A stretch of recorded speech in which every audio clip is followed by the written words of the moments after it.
Thank you, Lord, for the life. Thank you for the years of your faithfulness to her life, Lord. Thank you for your goodness, your mercy, Lord, your grace, your love, your care for her, Lord. Thank you, Jesus. And we believe that this year ay pag-apawi mo po, Panginoon, yung blessing mo sa kanya. Yes. Blessing ng kalusugan, blessing ng pamilya, blessing ng mga material na pangangailangan.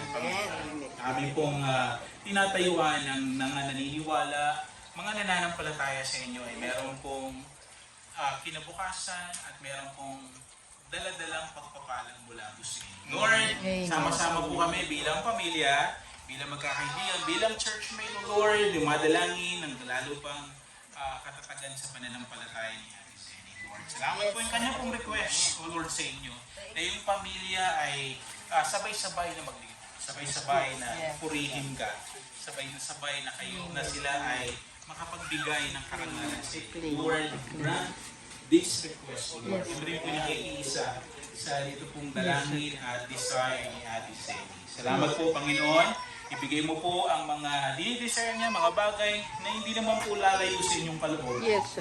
Mga bagay na kayong may tataas, kayong malibutan. Salamat po for the family, Lord, na narito ngayon. Bless mo po ang bawat isa. May we enjoy this celebration. Amen. For your glory, Lord. And the food that we're going to partake, thank you, Lord, for the blessing.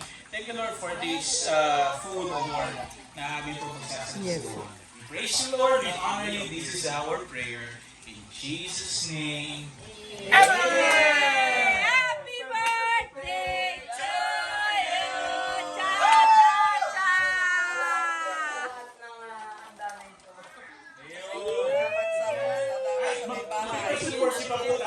Amen. Kakantahan na! Maraming salamat.